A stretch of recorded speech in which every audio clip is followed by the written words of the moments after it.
got a wife that was supposed to be interviewed by her boss on a stream. During the stream, while her boss was interviewing her, her crazy ass husband walks in, rapes, and killed her while the interview was going on. Let's roll the tape. They hate you. You're gonna die. I don't want to do this. Jamie was an aspiring chef, and she was up for a promotion. Her boss decided that the interview would be conducted over the phone, and at first everything seemed just fine. But then suddenly, Jamie's estranged husband broke into her home and began his attack. Jacob Spray raped and strangled Jamie, killed her right there with her boss still on the other end of the line. Not surprisingly, that boss was a key witness in his rape and murder trial, testifying, "It was a scream I will never forget." And maybe also not surprisingly, it took the Spokane jury just 4 hours of deliberations to decide he was guilty in the state of Washington. I want to bring in Troy and Heather Wilson, Jamie's dad and stepmom. Thank you both for joining me, and I am just so sorry for this immeasurable loss. It's so astounding when I hear that he got a guilty verdict, Jacob Spray guilty, in just 4 hours. And yet, with first-degree murder and first-degree rape, he's only facing 20 to 26 years. Is that the minimum, or is that the range? That's the range. So I know that he's supposed to get a lifetime sentence, and in Washington State, they see 20 years as a lifetime. I know that's not a lifetime. It is what it is. And so, yeah, I mean, when I do the math on it, because, you know, when you get a minimum, it means you get a parole opportunity. And if he even serves out, you know, the sentence, he'll get out at 56 years old, plenty of time to lead a productive life. Yeah, he'll be our age when he gets out. So I left some messages for the prosecutor's office because we have some questions about that. We don't obviously have any experience with it. So yeah, but that is a question that we have. I mean, you don't often get somebody who can play ear witness to a crime like her boss did. And that is sort of like hook, line, and sinker, you know, slam dunk. Not only that, as I looked into the case, it appears that he called his father and confessed that he committed this crime. Exactly. Is that true? He did call his dad, and his dad was there during the trial and testified against him. It was heartbreaking. It was just awful. To see so with that all of this, his we're father still at this standstill. To see his father up there on the stand testifying against his own son, it was heartbreaking. But it was the right thing to do. So, what was that like? Jamie for was you? such a spark. She was just a beautiful young lady. She was kind and goofy and ambitious and helpful and talented. And the main thing, she was fearless, and she had so much in front of her. The last conversation I had with my daughter, she told me that, "Dad, the world is my oyster." And she was looking forward to moving to California and experiencing life. And all of that was taken away by Jacob. So.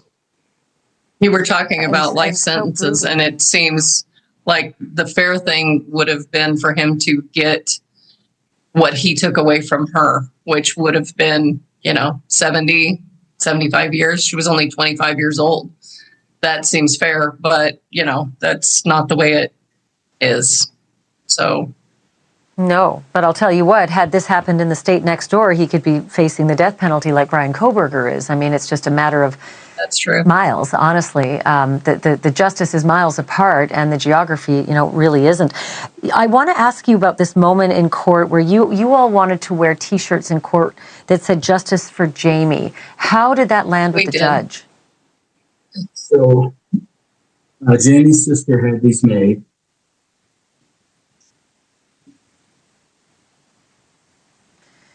What did the judge say about that?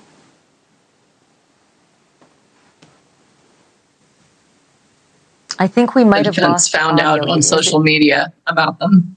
You know what? I might have been the only one who couldn't hear you, but I'm going to get you to repeat because your audio just cut out as you began your answer. Can you tell me about what the judge said? The defense objected, and so we weren't able to wear those in the courtroom. So that doesn't mean we can't wear them at the sentencing because there's no jury in there at that time, and I think that's what the family's going to do. Like I said, like we're best friends. Like we're separated, and it sucks, and I hate it. That's Jacob Spray talking about his estranged wife, who he'll later be charged with raping and murdering. I'll show you what else he said and what led to this moment. I got this on. We're going through Spray's police interview and arrest. Jamie was weeks away from earning a master's degree in organizational management and leadership in March of last year. She was studying at Washington State University in Pullman, Washington, and worked as an executive chef. Jamie's body was found in a mobile home at a trailer park where she had been living. She had scratches and bruising around her neck. Jamie had separated weeks earlier from her husband, Jacob Spray. Immediately, police went to Jacob Spray to talk with him, and that conversation was recorded by Pullman Police body-worn cameras.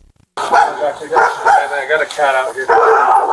Okay, I wouldn't shoot anything. You don't have any weapons on you, do you? Nothing. Well, I have like a pocket knife, but Okay, can you keep it in there for me? yeah, I'm not doing 6-7 round. We talked before. We talked the road rage thing. Some guy was messing with your race. Yeah, making fun of my list. Yeah. But what's going on with Jamie? I need to seriously know because you guys got me freaking the out because you called me.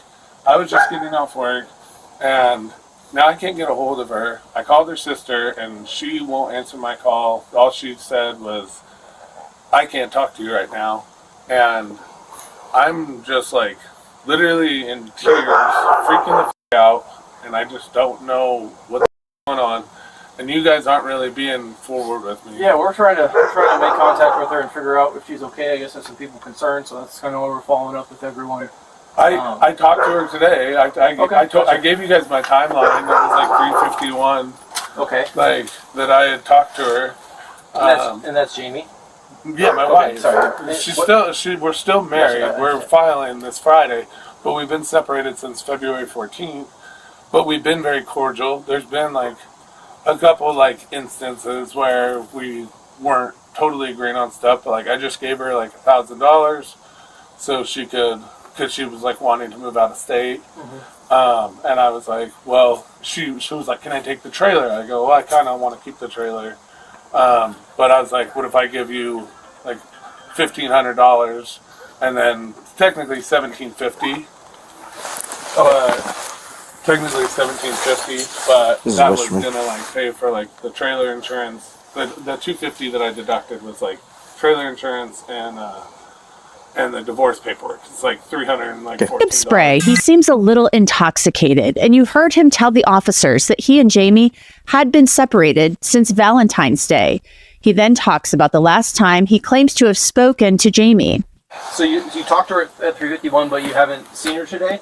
No, we don't really like cross paths. It's been kind of that thing. Gotcha. When What the hell is going on?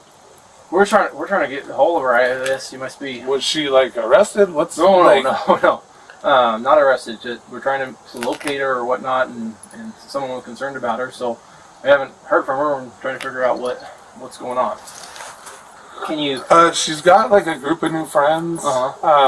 Pagana. My phone would help me better. But you said the truck was there, and you said you heard the phone. So she doesn't really leave. Gotcha. She can't leave home without either one, really. So what the man? What are you trying to tell me right now? I'm not telling you anything right now. I'm just kind of trying to figure out what's going on so I can give the officers there. So I just got here.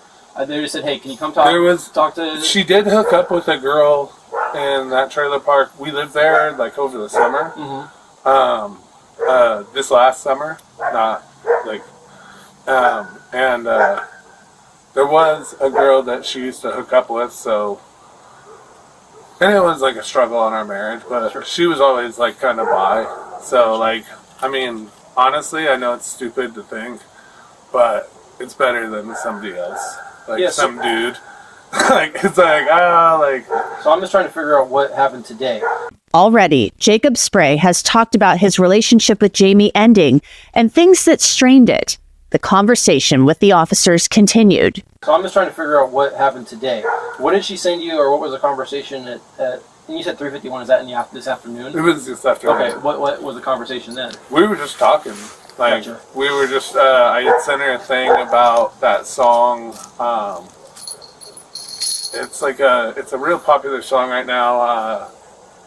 Don't Take Her From Me. Like God can give it, God can take it. Gotcha. And I said, this song will always haunt me.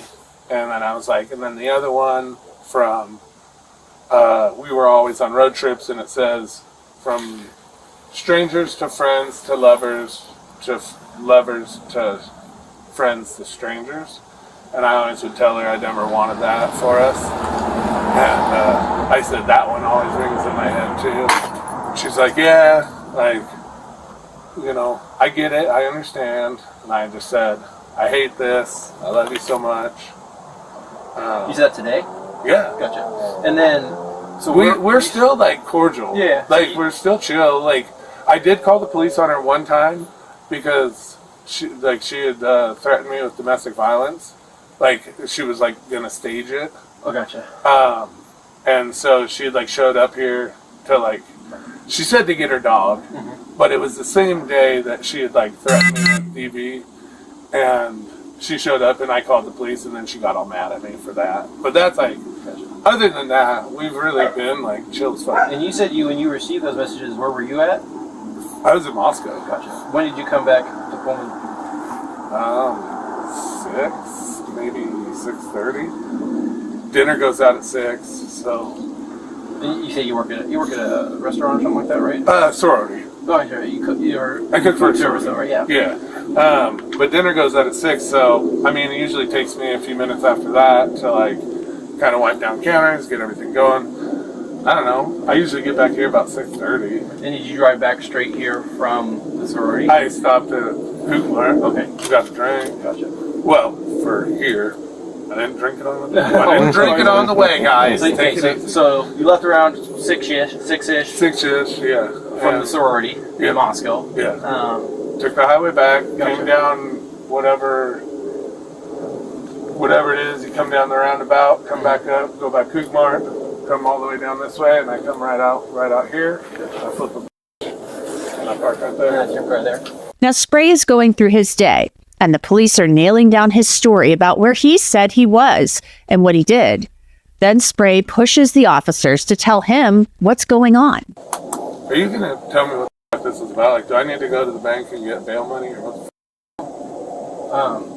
But I'm just trying to figure out, you know, where you've been, where she's been, what's going on with everything. She hasn't responded to me since you got a hold of me, because, like I said, I hadn't talked to her. And, when did the officer get a hold of you? I'd have to look at my phone, but he called me and I was still working. Gotcha. And, so before 6. Yeah, and so it went to silent. I had my headphones in. Oh. I'm working.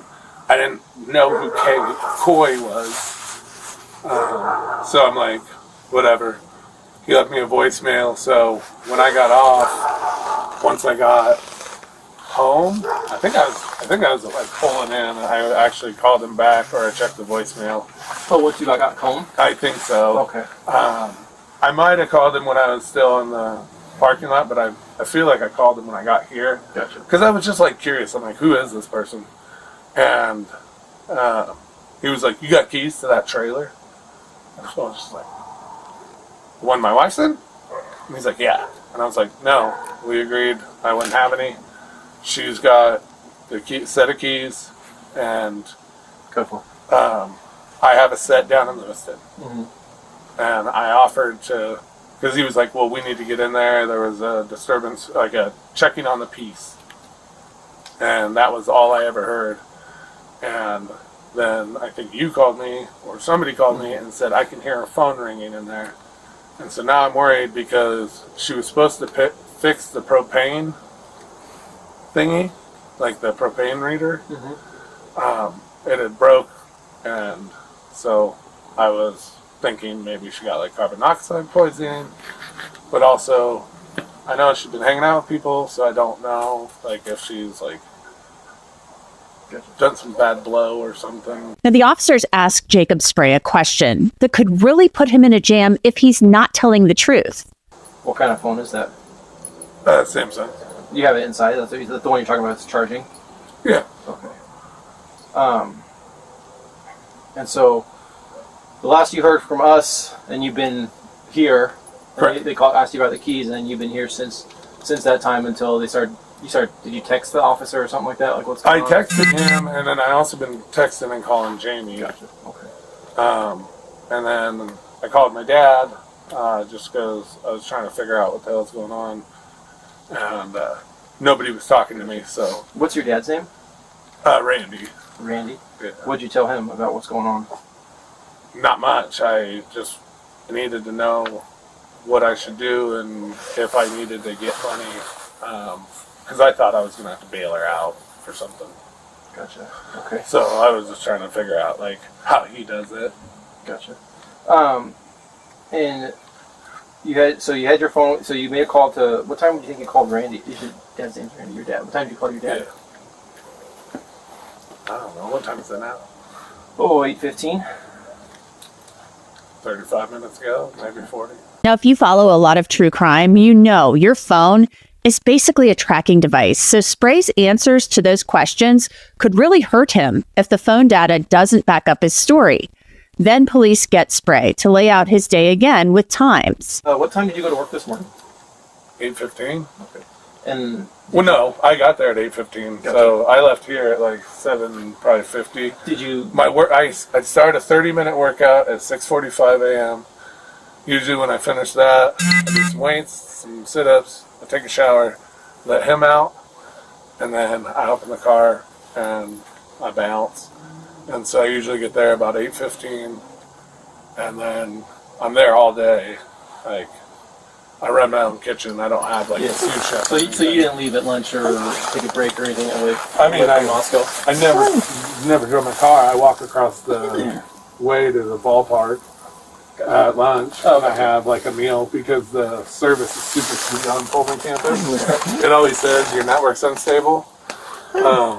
And so I go across the street, there's a ballpark, and I sit there and I eat my lunch and watch TikToks and shit. So right there, the officers get Spray to talk about what his phone should show and where he said he was. Then it's Spray's turn to ask a question. Okay. Are you gonna like ever tell me what's going on with my wife? Well, so the concern is that we found her at the trailer and she's not doing well, and the medics are trying to help her. We're just trying to figure out what is going on and what happened to her and what's going on. Like what? So I don't know. That's what we're trying to. So I just they said, hey, come ask him about what happened. He's the last one that knew where she was, as far as we know, and so they were trying to figure out where that is. I talked to her like like we're still friends. It makes sense. English said PC. And so what's going on there and trying to figure out what happened. When's the last time you've been over to the trailer park? So I was over there last night. Okay. I dropped off food. Gotcha. For her. I dropped off jerk chicken with dirty rice and a Rice Krispie treat and Brussels sprouts that were sweet chili sauce. Okay. She was about to leave. She was on her way out the door. I didn't even go in the trailer. We met outside. I tried to make out with her. She said, I don't want to make out. She did kiss me, and we hugged. But she said she had to go to work to do a fruit tray for 7:30, so she didn't have to come in early. Gotcha. And I was just getting off work, and it was about 6 p.m. Does she work in food service too? Yeah, she's the catering chef. She's the executive catering chef for Vandal Eats. Gotcha. I can't remember. I always forget what her company name is. Chartwell's, I think is what it is. Spray said he and Jamie both worked in Moscow, Idaho. Moscow is just across the state line from Pullman, but they worked at different places. Spray, throughout this conversation, reveals little things about his relationship with Jamie that end up being a really big deal. Last night, everything was cool? You guys aren't fighting or anything like that? No, everything was fine. And we were fine today, too. Everything was fine. Gotcha. Like, I literally texted her. I said I got the confirmation on our divorce paperwork. So, like, I'll go pay that on Friday. So we're all good. And she's like, do I need to be there? I said, no. Like, it just sounds to me like I just have to go and show them the stupid email. And we're good. Okay. And then we'll have to go in front of a judge at some point, of course. But, yeah, like, I don't know. Like, everything was good. She told me she loved me. I said, you promise? She said, yes. Like, I'm sorry, I'm kind of needy. Like, I still love her, even though she left me. Like, I'm still, like, I've told her numerous times, like, we can't go back. But honestly, if she were to be like, I'll take you back, I'd go back. Gotcha. But that was your phone? Yeah, the same ringtone. Yeah, just the same. They're all the same. Yeah. I swear. So you heard earlier, the officers told Jacob Spray that Jamie was found at her trailer, and she's not doing well. So what hospital is she at? Can I go see her? Yeah, we'll have to figure that out. So I don't know. I am with you. Being honest with you, he's gonna come up here and he'll have more information about what's going on. He just asked me to come see. You know, So I have more police coming? Yeah, yeah. When you guys, you said that like she's claimed or was talking about claiming domestic violence. Was there any other physical fights between you guys ever in the past or anything? So there was one about spring break of last year. She was pretty amped up about an event she had where she had to fly to California. And it was kind of a cool event. It was like at a winery, but she was feeling the pressure of it. Okay. And also she had to like chaperone like I think 12 students, maybe 10, 12 students. So she was just kind of like stressed out. I had an interview the next morning for Whitman County Hospital. So I was stressed out. We both drank. We both were hitting, not hitting each other, but like hitting each other with like words. And I tried to go to bed. She like grabbed me. I ended up macing her because she was like swinging, you know what I'm saying? And that's all I could think of. I was wearing this jacket actually, and I don't have mace in it right now. But I had some right here, like, and I don't have it now, but I had some. And so it was like the first thing that I could think of. And she still came at me, now blind, really swinging. And I had like held her, and she went the next day and filed a DV report on me. Showed him the bruises. She ended up not pressing charges. We talked through it. Gotcha. But like it was nothing. I think it was just a stress of both of us. This next exchange is pretty telling, as Jacob Spray talks about Jamie and him splitting up and his feelings about it. As far as the split goes, you're describing it as fairly amicable. Yeah, no, I have the papers in my car.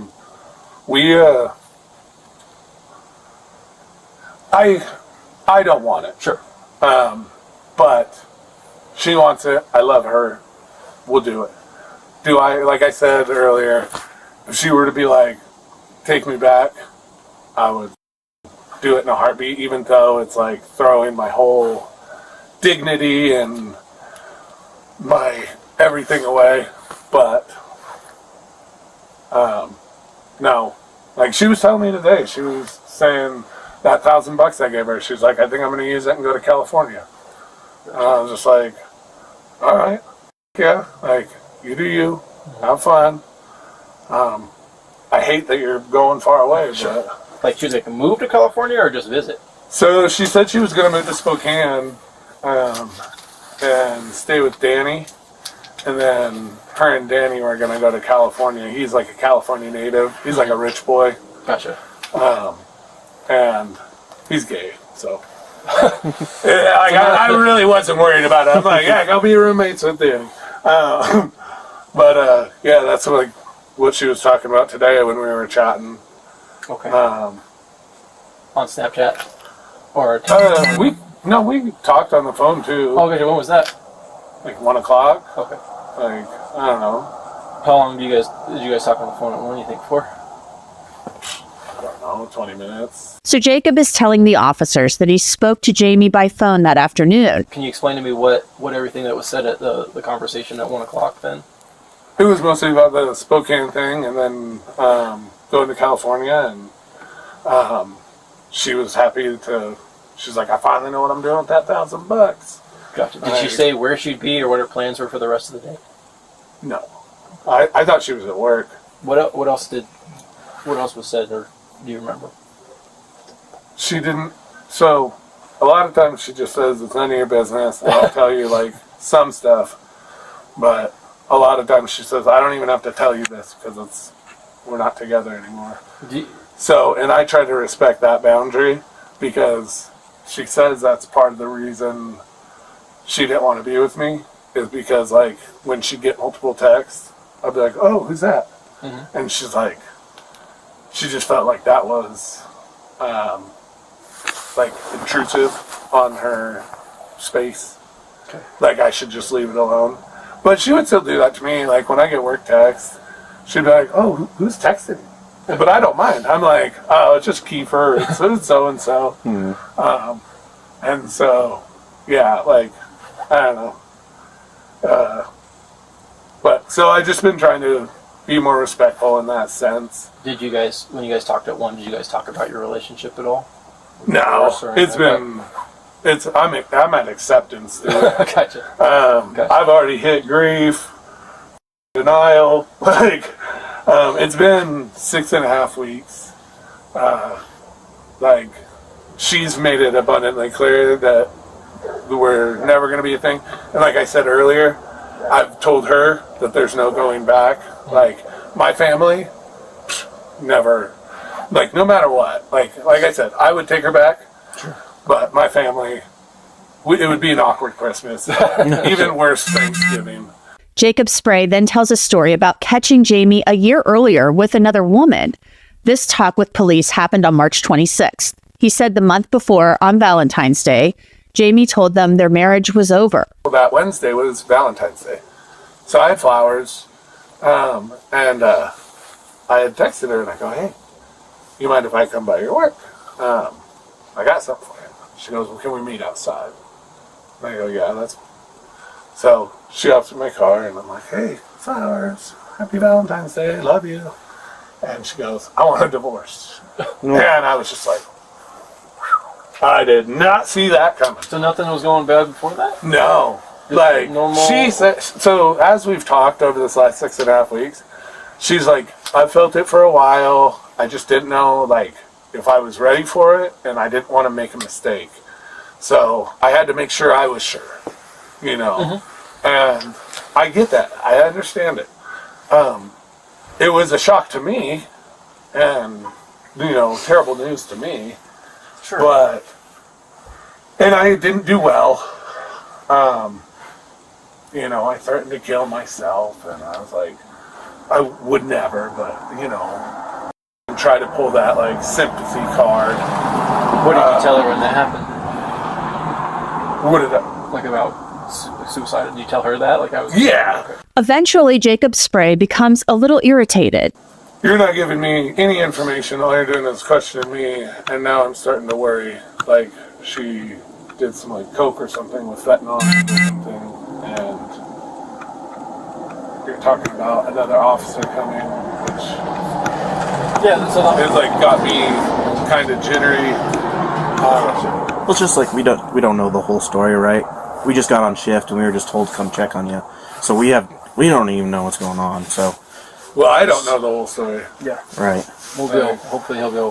He should be up here in a second. He said he's on his way. That's what they were saying. And so I'm just trying to. Can I go grab another beer? I prefer if you didn't. I can leave the door open. Hopefully we wrapped up soon. Yeah. You don't mind waiting, that'd be, I'd appreciate it. It's just kind of inconvenient. Like, I'm literally freaking out right now. Well, I have been for about, I don't know what time it is now, but it feels like at least 2.5 hours since that first call. And they were saying that her phone was ringing in the trailer. Now, this goes on and on for some time. Then, a little more than an hour into the conversation, the officers asked Jacob Spray about a phone call he had with his father earlier that day. You said your father was at the casino or something? Or They're at the Coeur d'Alene Casino right now. They're at the Coeur d'Alene? Gotcha. And what did he say when you got off the phone with him? We cut out. Okay. I don't think he could hear me. And I was trying to talk to him, and yeah, it was just cutting out. Then it just clicked out, and then that was it. Okay. But you told him that, what was it you said you told him again? Said the cops called about Jamie, Yeah. and I can't get a hold of her. Okay. I said, would you call her? Uh-huh. But I don't think he heard me because, he didn't say yes. Uh-huh. And then it just, cut out. Yeah, I gotcha. So, because I thought maybe she's ignoring me because we're, not talking. So that, we had a chance to talk with him, and he shared something a little bit different that you had shared with him. Can you tell me a little more about that part of it, though? What did he say? Well, he told us something slightly different, and I suspect we might know what he said differently.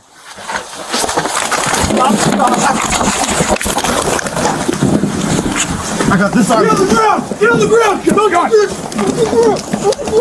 Don't grab it! Don't grab it! I got this armpit. That's armpit.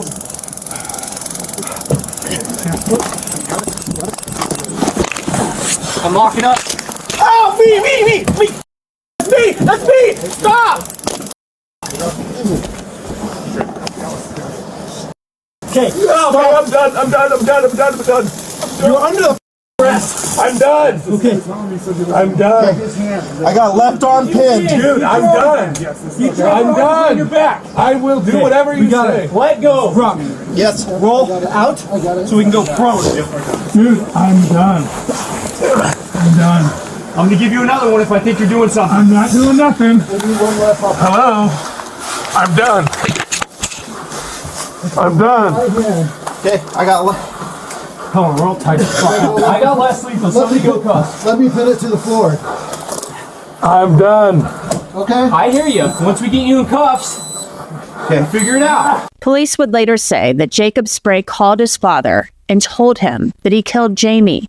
Despite trying to back into his house to get away from the cops, Spray appears to comply. Full search for you.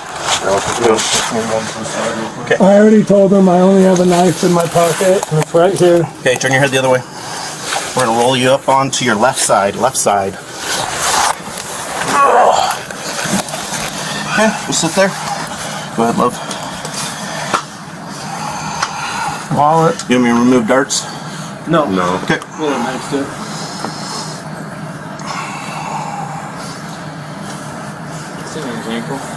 Hey, Chris.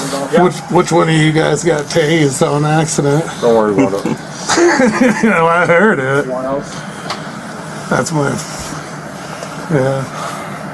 keys, lighter.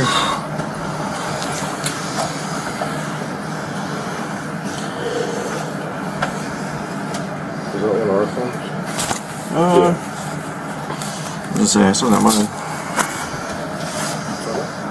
Seeing as it looks like I'm gonna be there a while, you don't mind if I grab my glasses? We'll work on that stuff later, one thing at a time.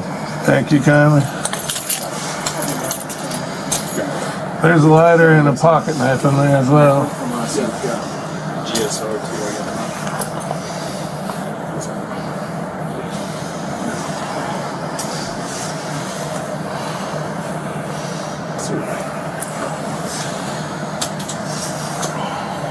I'm sliding next to you, Alex. I'm not going anywhere, brother. You snap a couple of the probes as well, just for the taser application. I snapped the wires to get out. Well, no, that's fine. We just gotta take photos of the impact sites. I'm not going nowhere. I know.